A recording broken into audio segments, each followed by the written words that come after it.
Bonjour à tous, on est en interview aujourd'hui avec Fabrice Dubesset qui a créé le blog Instinct Voyageur il y a presque 10 ans. Salut Fabrice. Salut Ambroise, salut à tous.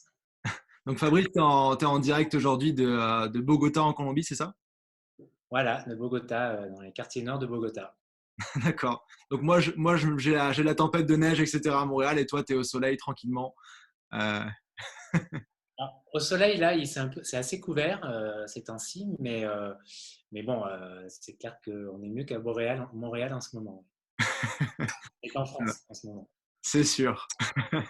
Donc Fabrice, je te suis depuis un petit moment. Tu as ton blog de voyage, tu as un podcast, une chaîne YouTube, tu as beaucoup de choses pour aider les gens à voyager. Et aussi, tu as créé l'événement Digital Nomad Starter qui se passe tous les ans à Paris. Est-ce que tu peux te présenter un peu plus précisément et en tes mots? Ouais, alors voilà, je suis blogueur voyage pro, hein, c'est mon activité principale depuis 2011. Enfin, je fais ça à plein temps depuis 2011. J'ai créé mon blog de voyage Instinct Voyageur en 2010. Donc ça commence à faire pas mal de temps, surtout dans le domaine du net, hein. Ça commence à faire pas mal de temps. Et voilà, et je vis une partie de l'année depuis 2011 en Colombie, en fait. En 2011, enfin, j'ai créé mon blog en 2010, puis en 2011, ben voilà, j'ai décidé de tout plaquer et de me consacrer à fond au développement de mon blog de voyage, parce qu'à un moment, comme tu le sais sans doute, il faut faire les choses à fond si on veut réussir. Donc, c'est ce que j'ai fait en 2011. Et puis, j'ai rejoint mon ami qui était revenu, mon ami colombien, qui était revenu en Colombie entre-temps. Et puis voilà, j'ai découvert l'Amérique latine parce que j'y étais jamais allé, même si j'ai beaucoup voyagé avant. Et bah, ça m'a beaucoup plu, la Colombie. Voilà, et puis j'ai décidé d'y rester et j'y vis le plus clair de mon temps. Alors, je passe quand même pas mal de temps en France pour différentes raisons. Et puis voilà, je voyage aussi pas mal ailleurs, un peu moins depuis 2 3 ans. Mais bon, voilà en gros pour me situer. Pour me situer. Ok, super. Ouais, bah, ça fait un bon profil. On peut te cadrer un petit peu, on sait ton histoire. Et donc, de ce que j'en retiens, tu voyageais déjà aussi beaucoup avant de t'installer en Colombie, c'est ça? Ouais, j'ai voyagé pas mal depuis quand même ouais, depuis 15 20 ans. Et avant de faire ce bloc de voyage, avant de faire ça à plein temps, pendant quelques années, tu vois, j'ai alterné des CDD puis des longs voyages. J'ai fait ça pendant 4 5 ans en étant à Paris. Et puis voilà, en 2009, après un long voyage en Asie du Sud-Est de 6 mois, je me suis dit, voilà, comment je pourrais un petit peu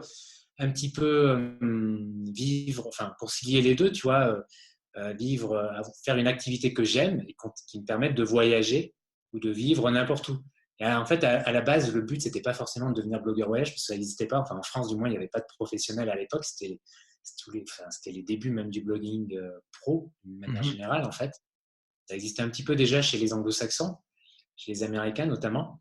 Et puis voilà, je me suis lancé à fond là-dedans, j'ai créé ce blog et voilà.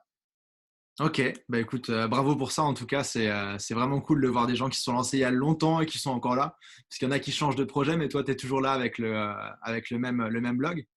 Est-ce que tu peux nous parler un petit peu plus des débuts? Comment tu t'es dit, tiens, je vais lancer un blog voyage?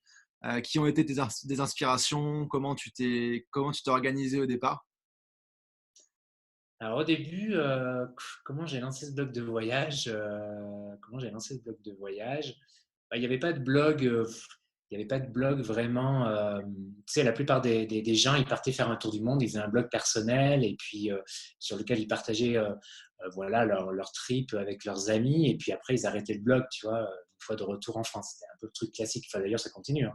Mais il n'y avait pas de blog comme ça, entre guillemets, professionnel. Bon, je ne sais pas si c'est vraiment le terme, mais tu vois ce que je veux dire. Mhm. Donc voilà, je me suis dit, voilà, je vais essayer de financer. Au début, j'avais pas trop d'ambition, hein, forcément, c'était juste financer une partie de mes voyages, tu vois, avec les revenus du blog. Et Ouais. puis voilà, en cherchant sur Google, je suis tombé sur des blogueurs américains, notamment Nomadic Matt, hein, qui est toujours sans doute le plus gros blogueur, Ouais. le plus gros travel blogueur, en tout cas en anglais, mais sans doute même dans le monde. Mhm. Et il y avait quand même pas mal de blogueurs déjà américains comme ça. Donc voilà, ça m'a pas mal inspiré. Et puis aussi à l'époque, il y avait pas mal de blogueurs, de gens qui se lançaient un peu dans le one marketing à l'époque. C'était l'époque aussi d'Olivier Roland, tout ça, Mhm. César, etc. Euh, voilà, j'en oublie. Je suivais pas mal. Enfin, c'était plus des blogs tournés sur l'indépendance financière, le développement personnel, tu vois. Mais voilà, c'était inspirant parce que ils arrivaient déjà à en vivre en fait de leur blog. Mhm. Ok, je vois. Mais c'est marrant que tu parles de Nomadic Matt et d'Olivier Roland parce que Nomadic Matt, je le suis depuis longtemps, puis je l'ai interviewé sur mon blog en anglais à l'écrit il y a 2 ans, je pense, un truc comme ça. Et il est venu à Montréal récemment pour présenter son nouveau livre. Je sais pas si tu l'as lu. Non, je l'ai pas lu. C'est là où celui où il raconte un peu sa vie, non? C'est un peu Ouais, une. c'est ça, c'est 10 Years a Nomad. C'est un peu un mémoire de son évolution en tant que voyageur, etc. Puis le fait que expliquer un peu pourquoi maintenant lui il s'est posé, je crois qu'il est à Austin. Euh, Mhm. c'est un petit peu l'évolution. Puis Olivier Roland, il vient souvent à Montréal. Et puis on a été prendre une bière cet été. Et il va aussi passer en interview sur le podcast prochainement. Donc c'est marrant que tu mentionnes ces deux personnes-là. Et ouais, c'est sûr que les blogs voyage, surtout aux États-Unis, ça fait quand même un moment qu'ils sont là. Puis ils sont toujours un petit peu pionniers dans ce genre de business aussi, les États-Unis. Mhm. Et c'est vrai que bah, tu as eu la chance de découvrir ça, de voir le potentiel de pouvoir monétiser un blog et puis réussir à le faire aussi. Et donc, au début, ouais, Ouais, puis en fait, j'ai aussi un peu eu la chance d'être dans les premiers, tu vois, à faire ça en fait. Aussi. ouais, c'est clair. Puis il y a eu aussi tout le côté pour toi aussi d'expatriation. La Colombie en 2011, c'était pas mal différent d'aujourd'hui, j'imagine.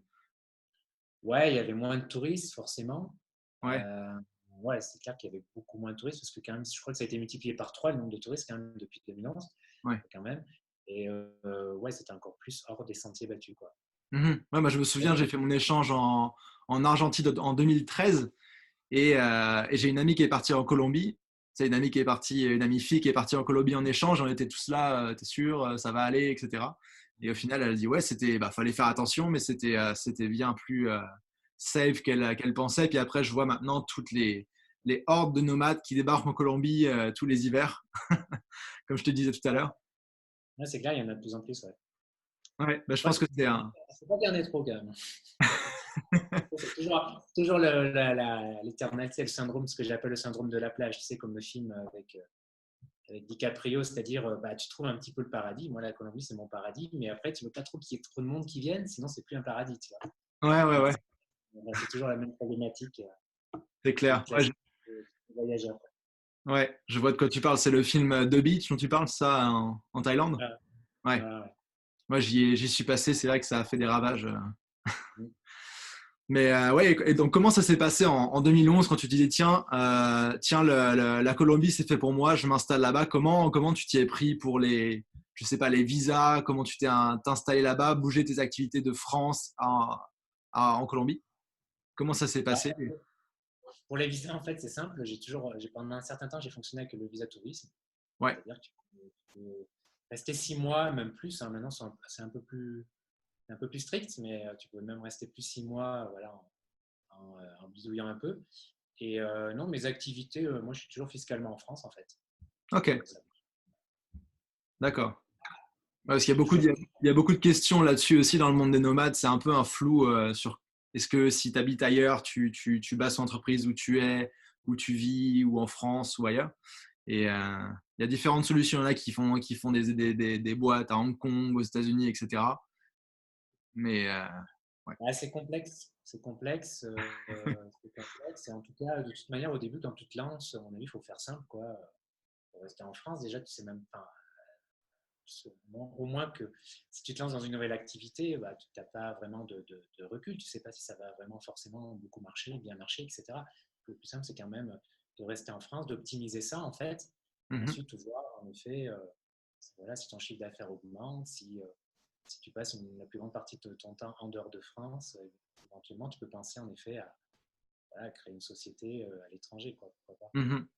On va pas se lancer dans la fiscalité internationale aujourd'hui là, mais c'était un point important à soulever parce que souvent ça va bloquer des gens. Ils vont se dire bah attends, je pars en mode nomade, il faut absolument que je crée ma boîte, je sais pas où, etc. Alors que la première étape c'est de partir, d'essayer un petit peu de voir en visa touriste, puis après si jamais c'est un truc long terme, bah là tu peux te Voilà, et puis, tu crées vraiment ta boîte, je veux dire, entre l'auto-entreprise et l'ACRE, enfin, pas forcément l'auto-entreprise, mais avec le système d'ACRE, ouais. voilà, tu payes pas beaucoup de charges. Hein. Il faut faire simple au début, quoi. À mon C'est avis. clair. Et donc aujourd'hui, ta principale activité, c'est le blog. Est-ce que tu as d'autres activités aussi en parallèle? Je fais un petit peu de coaching avec, plus par rapport à la thématique du digital nomade. Mhm. Digital nomade. Et j'ai mon événement. Bon, mon événement, c'est un peu anecdotique, hein, c'est une fois par an, le Digital Nomad Starter en septembre. Non, mais voilà, c'est ma principale activité sur Internet. Voilà. J'ai aussi Ok. investi dans l'immobilier entre-temps, mais bon, ça, c'est Ok. autre chose. En Colombie ou ailleurs? On est en France. En France. Ok. D'accord. Et donc là, maintenant, tu es digital nomade, bon, tu es expatrié aussi en Colombie. À quoi ressemblent tes journées pour t'occuper de ton blog, à la création de contenu, etc. Comment tu t'organises et quel style de vie tu t'écris en fait autour de ton blog? Alors, quel style alors, pendant pas mal d'années, j'avais des moments où j'étais sur la route, je voyageais plus que maintenant. Donc, il y avait un petit peu des périodes comme ça où j'étais sur la route, où j'essayais un petit peu de trouver l'équilibre entre voyage et travail. Et puis, j'avais des périodes posées où je bossais, parce que gérer un gros blog, c'est du taf, quoi. Il y a plein de choses à faire. D'ailleurs, c'est Ouais, ce qui est passionnant parce que c'est assez polyvalent, hein. Il y a plein de choses à faire, donc c'est quand même du taf. La création de contenu, bah, évidemment, ça prend du temps parce que j'essaie de, entre guillemets, pas trop déléguer ce point parce que d'abord, c'est ce que j'aime faire. C'est ouais, ce dont je pense, dans lequel c'est mon point fort, je pense. Et du coup, voilà, il faut toujours qu'il y ait. Bah, il faut quand même continuer à ce que tu aimes, enfin, continuer à faire ce que tu aimes quand même. C'est un peu la, je pense, assez important, même si en effet, tu peux, comment dire, tu peux déléguer pas mal d'autres points, etc., et investir sur pas mal d'autres choses. Mais je pense que voilà, l'ADN de ce blog et l'ADN de mon activité depuis le début, c'est raconter un petit peu, c'est créer, voilà, c'est tout ça. Donc, parler de la thématique du voyage, faire ce que j'aime. Donc, je continue à le faire. Bon, alors, j'ai pas vraiment répondu à ta question, je pense. Comment s'organisent mes journées bah, quand je suis posé, j'ai des journées assez classiques, je pense, un petit peu comme toi, je pense, enfin comme pas mal de gens. Hein. C'est soit voilà, je me lève le matin, du sport, après je vais bosser, soit dans un espace de coworking, soit chez moi.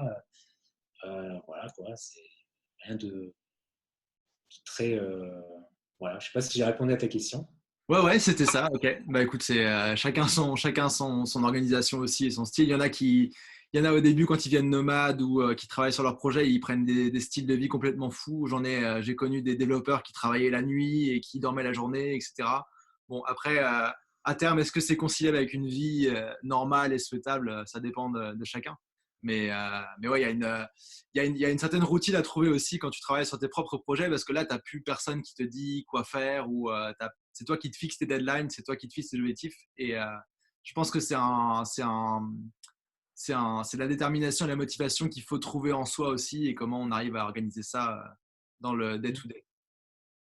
Ok, Voilà, oui, il faut tester quoi, et voir ce qui convient le mieux à chacun, quoi. exact. Et donc là, toi, tu es parti du blog et puis maintenant, depuis ce temps-là, tu as aussi commencé à créer des vidéos, à un podcast qui a bientôt 100 épisodes, j'ai vu. Ouais. Euh, comment est-ce que tu as évolué entre ces différents canaux et comment est-ce que tu vois le futur aussi des canaux du blogging? Alors, le podcast, je l'ai créé ouais, en 2015 déjà. C'était un des premiers podcasts voyage. C'était pas le premier même, je sais plus. Et à l'époque, ouais, c'était pas trop. Le podcast était un média, un canal pas très, assez confidentiel en France. Bon, maintenant ça se développe pas mal. Il y a même un festival chaque année à Paris, tout ça. Il y a quand même il y a pas mal de gens qui se sont mis à créer, même des boîtes, hein, qui se sont mis à créer des podcasts. Donc ça se développe, mais je pense que ça restera toujours assez confidentiel, en tout cas par rapport au podcast, par rapport à ce que c'est aux États-Unis et peut-être au Canada. Je ne sais pas au Canada, mais aux États-Unis, c'est beaucoup plus répandu, le podcast. Mhm. Donc, c'est un canal, en tout cas, que j'aime. Moi, je l'ai créé, c'était pour un petit peu changer. C'était un petit peu pour me diversifier, pour toucher un autre public, pour voilà, apprivoiser un autre canal de communication, tu vois, pour me dégager un petit peu de l'écriture devant un écran, voilà. Et voilà, c'est une bonne chose. J'aime beaucoup ce format parce que ça permet de faire des interviews, voilà, presque de rencontrer des gens, là, comme on fait en ce moment, même si ce n'est pas tout le temps en live, enfin, en face à face. Mais au moins, voilà, ça permet, c'est un prétexte, en fait, et un argument pour rencontrer des gens, pour aller vers les gens. Et puis, voilà, c'est toujours intéressant. Alors, moi, c'est surtout des interviews de digital nomades, de voyageurs, d'expatriés, voilà, de tout ce qui est un petit peu, tous ceux qui ont un peu une histoire à raconter autour de la vie nomade, enfin, une histoire dans laquelle le voyage, la vie nomade occupe une grande place. Et puis voilà, c'est pas mal de profils différents. Et pour répondre à ta question, bon, le blogging, alors ça dépend ce qu'on entend par blogging. Moi, le blogging, c'est la définition large, c'est-à-dire que ce soit une plateforme Instagram, que ce soit un compte Instagram, YouTube, etc. C'est pas le blog WordPress, tu vois, la définition, voilà. Donc, ouais, depuis que j'ai commencé, ça doit faire au moins 5-6 ans que j'entends toujours la question, le blogging est mort, le blogging est-il mort? Ben non, il n'est pas mort, quoi. Il n'est pas prêt de mourir parce qu'il y a une multiplicité de plateformes. Et même, c'est vrai que si c'est de plus en plus difficile d'être visible, il y a plus de concurrence sur les réseaux sociaux, le Richie Bez, etc., etc.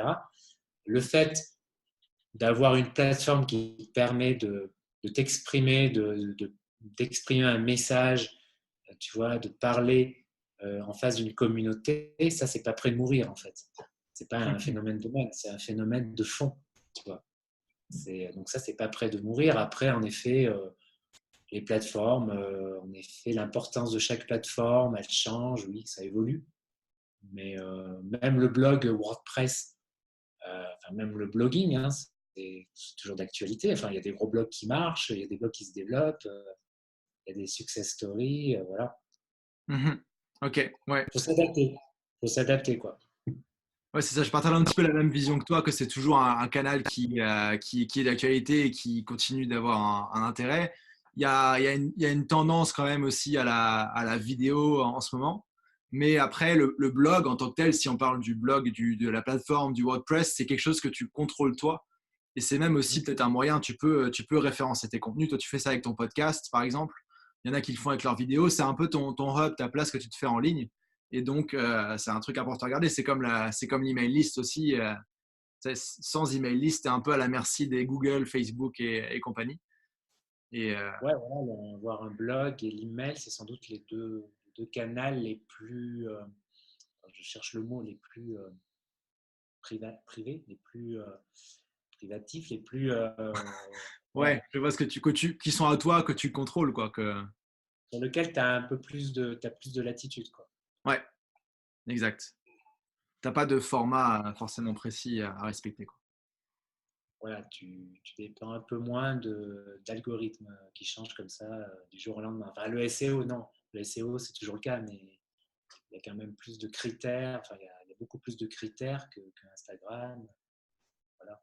Ok. Et donc, le blogging n'est pas mort. Et qu'est-ce que ce serait tes conseils à quelqu'un qui veut lancer un blog là aujourd'hui, on est fin 2019. Comment est-ce qu'il faut considérer de lancer un blog par rapport à quand tu l'as fait en 2010-2011? Tu dis un blog de voyage ou un blog général, enfin, quel que En soit le thème? général. En général. Ben, je pense qu'une des premières, peut-être la chose la plus importante, c'est essayer de se démarquer, essayer de faire quelque chose de différent, quoi. Mhm. Enfin, à la fois dans la forme et dans le fond. C'est-à-dire vraiment dans le fond, essayer de porter, essayer, comment dire, que soit visible ce qui fait, qui fait que toi, tu es unique dans ton expérience et dans tes compétences, et surtout dans ton expérience. Qu'est-ce qui fait que toi, tu es unique? Mhm. Qu'est-ce qui te différencie? S'il y a vraiment des choses qui te différencient, bien sûr. Et aussi dans la forme, essayer de faire, voilà, essayer de penser à chaque fois comment je peux faire différemment des autres. Je pense que c'est le plus important pour se démarquer au-delà de l'aspect technique ou visuel. Ouais, je pense que c'est le plus important. Ok. Et bah, puisque tu en as parlé, qu'est-ce que tu dirais de différent par rapport à un blog de voyage? Qu'est-ce que moi, tu veux dire Ouais, parce que tu parlais, quand je t'ai posé la question, tu demandais si je parlais pour un blog voyage ou un blog en général. Est-ce que ah, dans le voyage, est-ce qu'il y a des spécificités ou des trucs auxquels faire attention? Non, bah, ça s'applique bien sûr à la thématique du voyage. Après, tu peux aussi te focaliser sur une niche aussi. Mais bon, on revient un peu sur ce que j'ai dit, hein, c'est faire différemment finalement. Proposer quelque chose de différemment, une niche. Donc ça peut être ça peut être une façon de présenter les choses. Voilà. Bon, alors là, je n'ai pas réfléchi vraiment à la question, il faudrait que j'y réfléchisse là, mais bon, c'est un peu ce qui me vient comme ça à l'esprit comme ça en live, quoi. Ok, ça marche. Bah, de toute façon, c'est des bons conseils, peu importe le type de business aussi là. Oui. Euh, Quelle que soit la thématique ou type de business, c'est quelque chose. ouais. Et puis peut-être une question, une dernière question par rapport au blogging.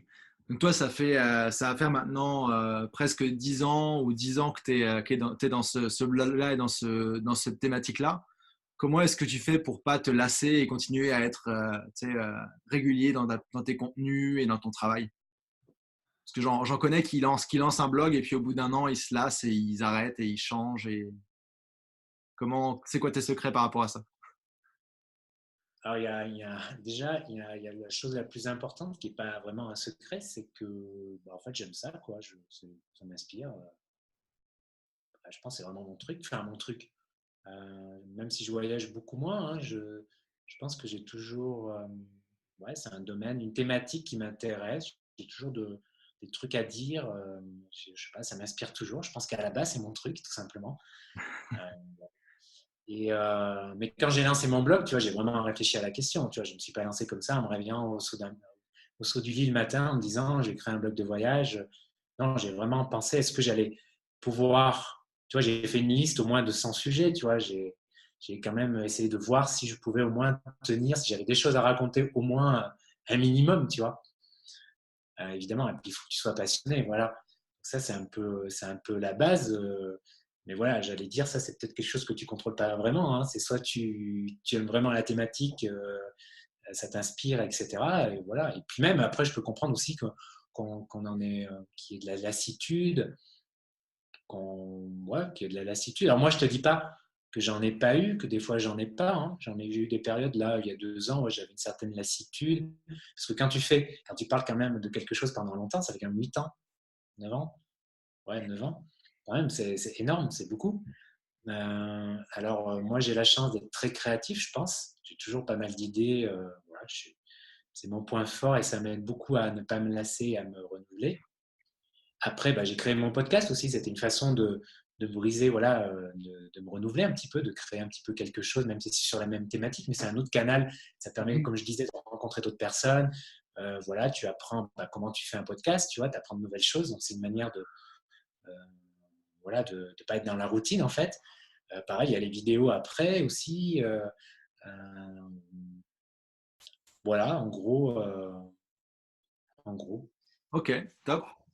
Et puis bah, si on change un peu de thème et qu'on parle plus du nomadisme digital, comment est-ce que toi, à la base, tu as entendu parler de ça et comment est-ce que tu as eu l'idée de te lancer là-dedans en travaillant, en voyageant? Parce qu'aujourd'hui, même en 2019, ça commence à être plus mainstream, mais à l'époque, c'est quelque chose d'un peu fou. Les gens devaient réagir un peu, c'est quoi ton projet, c'est quoi ta carrière, etc.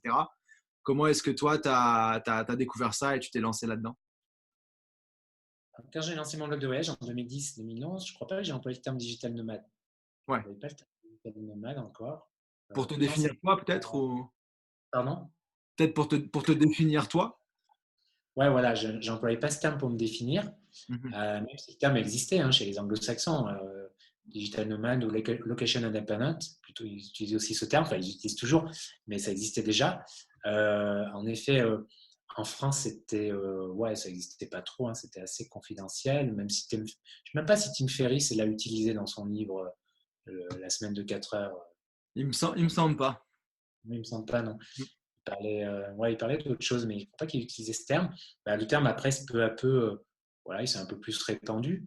Mais finalement, moi, je suis un digital nomade depuis le début parce qu'en fait, je n'ai pas vraiment créé ce blog.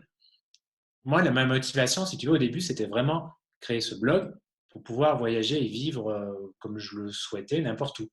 Donc, être Mhm. digital nomade, finalement, même si je n'ai pas employé ce terme parce qu'il n'était pas vraiment très connu à l'époque. Mais je n'ai pas créé ce blog de voyage comme beaucoup le font maintenant, enfin certains, pour avoir des voyages gratuits ou pour financer leur voyage ou pour juste devenir blogueur voyage, tu vois.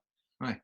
À l'époque, c'était vraiment, si j'avais été passionné peut-être d'autres choses, d'une autre thématique, bah, je serais devenu blogueur dans cette thématique, voilà. Tu vois. Bon, et le truc, c'est que voilà, ma passion, c'était le voyage, donc naturellement, je me suis lancé là-dedans, en fait. Ok.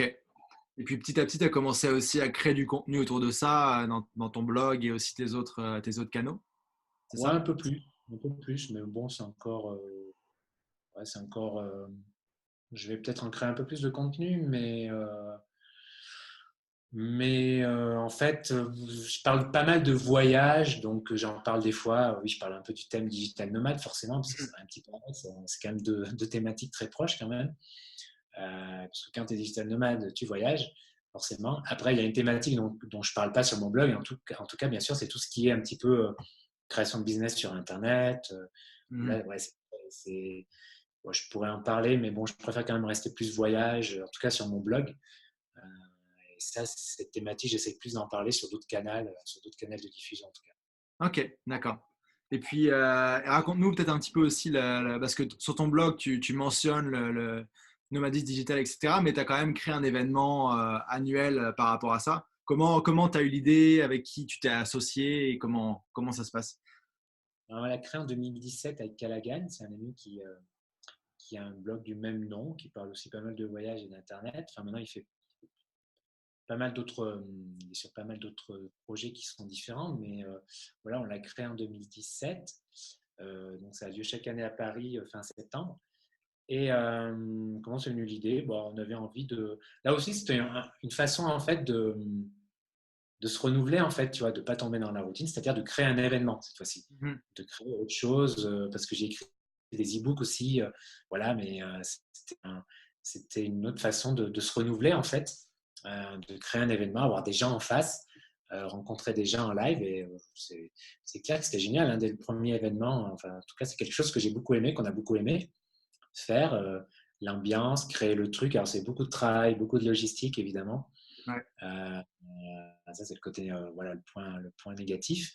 Mais ouais, c'est vraiment chouette quand même de rencontrer des gens, voilà, et ensuite d'avoir des retours sur ce qu'ils ont appris, voilà, d'avoir des retours un petit peu sur leur vie, qu'est-ce qu'ils sont devenus, est-ce qu'ils sont partis, voilà, donc ça, c'est vraiment chouette.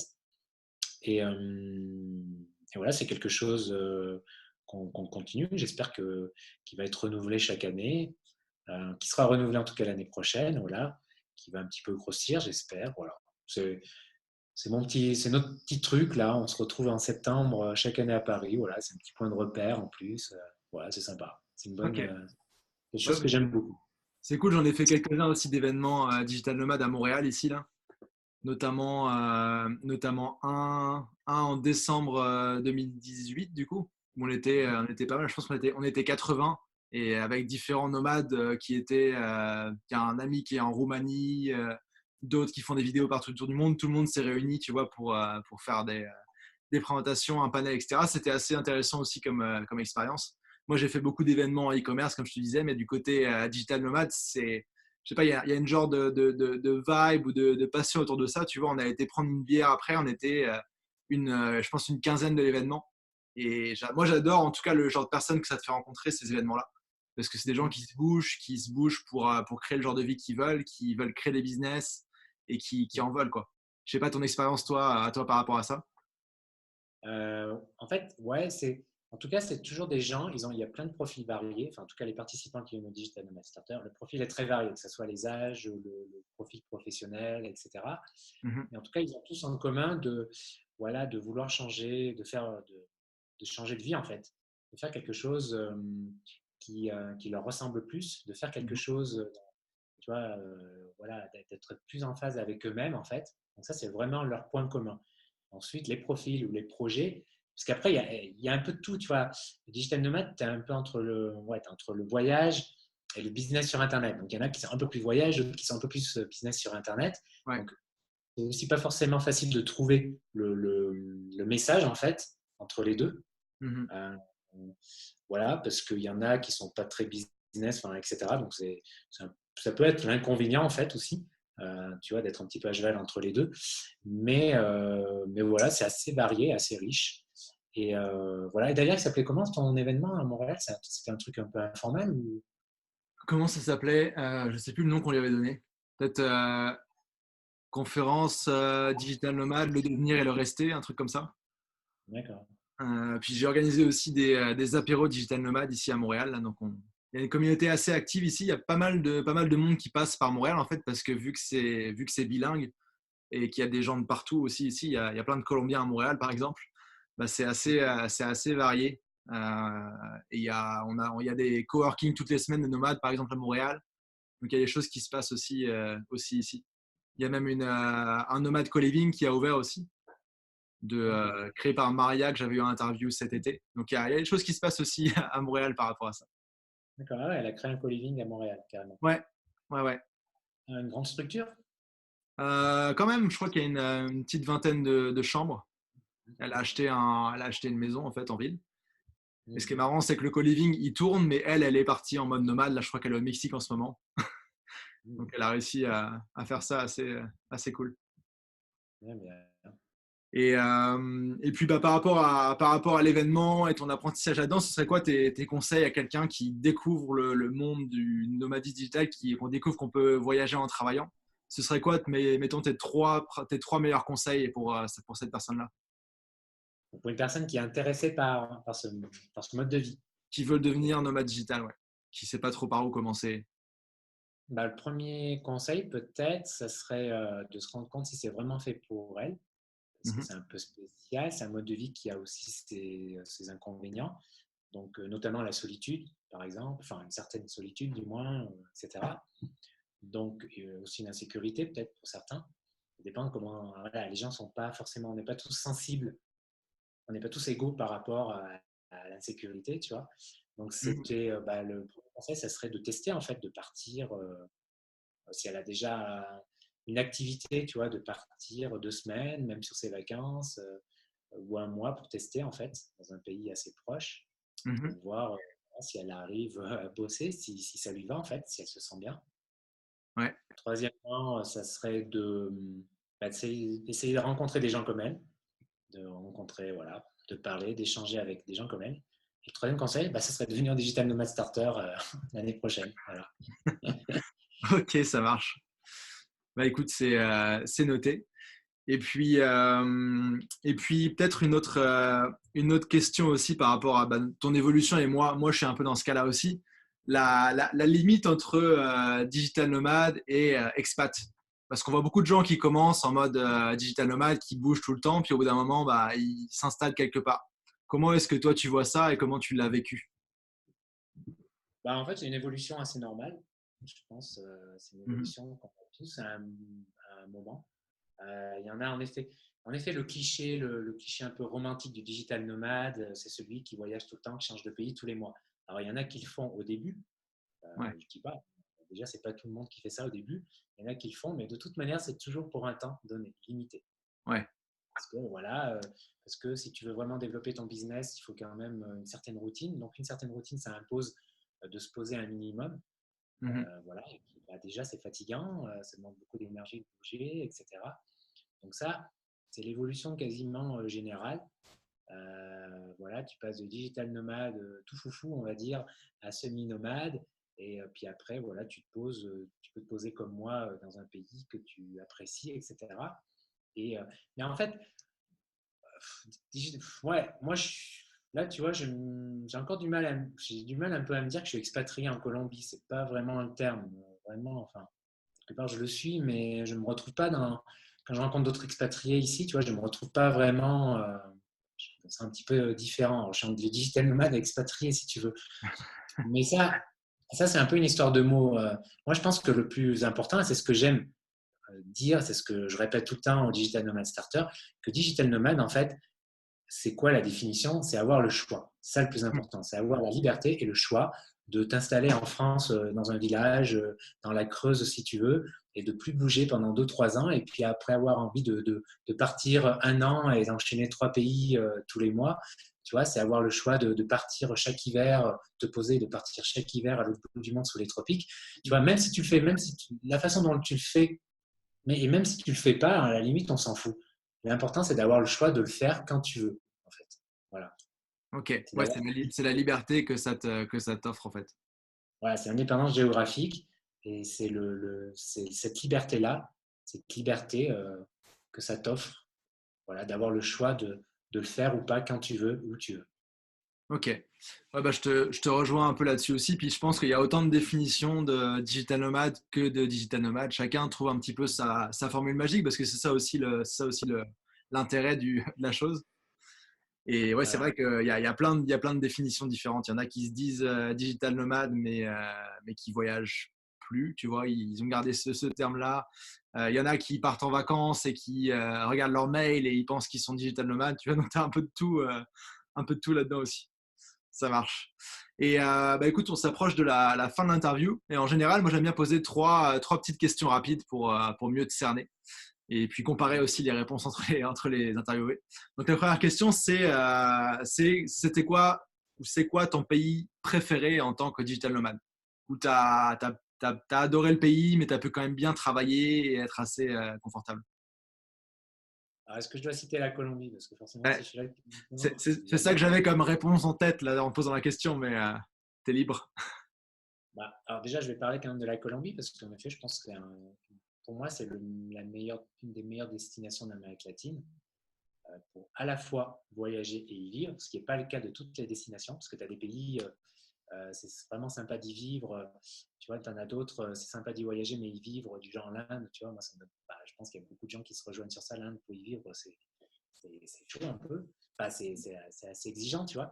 Donc voilà, la Colombie, c'est un des pays, c'est un pays où c'est à la fois agréable d'y voyager et d'y vivre.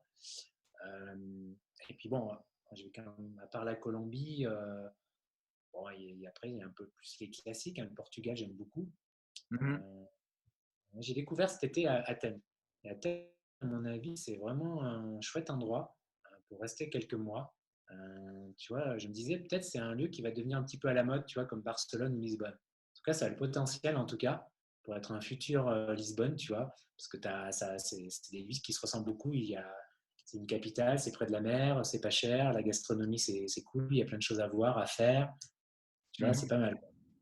Ok, La gastronomie, intéressant. en tout cas, de revenir pas mal en Grèce. Ok, ça marche. Alors, deuxième question, est-ce que tu as une astuce de voyage à nous partager? J'imagine que tu en as plusieurs, mais est-ce que tu en avais une à partager aujourd'hui? Moi, j'ai plutôt envie de parler d'un conseil, d'un petit accessoire plutôt que Mhm. j'utilise en tant que digital nomade. Parce qu'en plus, il est devant moi, donc c'est plus facile là, de te répondre. Mais peut-être tu connais, hein, je pense que c'est ce truc-là qui permet, tu vois, ça s'appelle Stud Heat. Ok, Et c'est super léger, c'est du bois léger. En fait, ça te permet de hausser ton smartphone, pardon, ton laptop. ok. En fait, d'avoir la nuque, tu vois, la nuque, la tête plus droite face à ton écran. Donc, c'est Mhm. beaucoup mieux pour les cervicales, etc. Ok. Et aussi, tu vois, au niveau, entre guillemets, sécurité de ton laptop, quand tu travailles dans les bars ou chez toi, bah, ça permet, tu vois, tu as une tasse et ça permet, ça, franchement, il n'y a pas longtemps d'ailleurs, il y a un ami à qui c'est arrivé. Il était dans un bar et le serveur lui a renversé sa tasse de café sur le clavier. Ah merde. Mort le laptop. Et tu vois, comme ton laptop est surélevé, tu as Ouais. quand même moins de chance, tu vois, de renverser ta tasse sur le clavier. En fait, d'une manière, si tu renverses ta table, tu peux pas atteindre le clavier. Tu Mhm. vois. Ok, Ça rejoint la sécurité, du coup. d'accord. Voilà. Ouais, bah écoute, moi justement, mon ordi, là, je peux te montrer, il est aussi sur un stand un peu plus pliable. Là. Mais donc, Bon, je vois bien ce que tu veux dire. Ouais, ça c'est sûr que ça, pour moi, ça change la vie. Je sais pas, toi, si tu utilises quand même le clavier de ton ordi, etc. Moi, j'ai un clavier et une souris Bluetooth aussi, là, pour bien m'installer. Alors, moi, j'utilise que le clavier, mais j'utilise plus le de souris depuis. En Ok. fait, je me suis habitué au trackpad du Mac, qui est très bien d'ailleurs, hein, c'est un des meilleurs. Ouais, J'utilise plus de souris. d'accord. Ouais, bah c'est important aussi comme point parce que souvent, enfin, en tant que nomade, tu vas être amené à travailler dans différents endroits que tu contrôles pas forcément. Des cafés, etc. Tu sais pas la distance entre la table et la chaise, par exemple. Tu sais pas aussi le bruit, l'environnement que tu vas avoir. Donc, t'équiper pour pouvoir travailler confortablement en toute situation, c'est important, je trouve. Mm, mm. Oui, puis en plus, en tout cas, cet accessoire-là, je sais pas le tien, mais celui-là, il est vraiment léger, il prend pas de place. Ouais, lui, c'est pareil. Moi, il se plie. Bah, toi, ça a l'air de se plier aussi, là. Toi, il est peut-être plus en bois, écologique, etc. Là, en tout cas, je pense qu'il est encore plus léger, il prend encore moins de place parce que ces deux barres, enfin, ces deux trucs comme ça, deux bouts de bois que tu mets comme ça, c'est vraiment léger. Ok, Très léger. très cool. Bah, écoute, la troisième question, c'était par rapport à un accessoire, mais donc tu as déjà répondu à la troisième question en même temps. Tu as t'as fait un combo. Parfait. Bah, écoute, dernière question pour toi aujourd'hui. Où est-ce qu'on peut te retrouver en ligne? Donc, notamment l'adresse de ton blog, par exemple. Alors, bien sûr, instinctvoyageur.fr et puis sur les réseaux sociaux, Facebook, etc., Instagram. Ouais. Et puis, il y a, sans doute, tu mettras en description sous la vidéo le lien le site, le lien pour l'événement Digital Nomad Starter. Mhm. Bah, voilà, en gros. Ok, parfait. Puis je pense qu'elle est tirée à la fois dans ton blog et dans Digital Nomad Starter, c'est ça? Ouais, instinct-voyageur.fr et puis pareil, des tirets digital nomade-starter.com ou .fr, je ne sais plus. Ok, Voilà. ça marche. Bah, écoute, merci beaucoup Fabrice pour l'interview aujourd'hui. Et puis, on se voit sur la route à Montréal, en Colombie ou ailleurs, un de ces jours. Écoute, merci Ambroise, merci pour l'interview. C'était à Montréal, je passerai sûrement un de ces quatre, peut-être l'année prochaine d'ailleurs, parce que j'ai des amis là-bas qui vivent à Montréal. Ok, Et bah, je suis jamais allé au Canada. C'est ok. une Bon, lacune, bah, il faut remédier à ça alors. c'est clair. Ça marche. Bah, écoute, merci Fabrice, puis à la prochaine. À la prochaine, salut, bonne route.